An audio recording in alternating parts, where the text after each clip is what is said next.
أعوذ بالله من الشيطان الرجيم.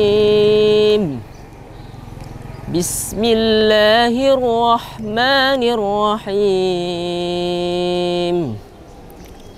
وإذ قال ربك للملائكة إني جاعل في الأرض خليفة قالوا أتجعل فيها من يفسد فيها ويسفك الدماء ونحن نسبح بحمدك ونقدس لك قال إني أعلم ما لا تعلمون صدق الله العظيم.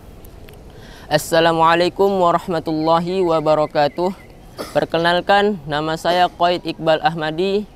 Saya asal dari Serwai, Aceh Tamiang, dan saya berasal dari sekolah pesantren tahfiz Quran Al-Fuad Serwai. Tujuan saya mengikuti daurah di sini adalah supaya saya bisa membanggakan kedua orang tua saya dengan saya menghafal Al-Quran, dan saya merasa selama saya menghafal di sini saya sangat tertarik dengan tempat ini, karena tempat di sini sangat asri, sangat indah, sangat pokoknya sangatlah, karena agak jauh dari pemukiman, jadi kita bisa tenang dengan tenang menghafal di sini.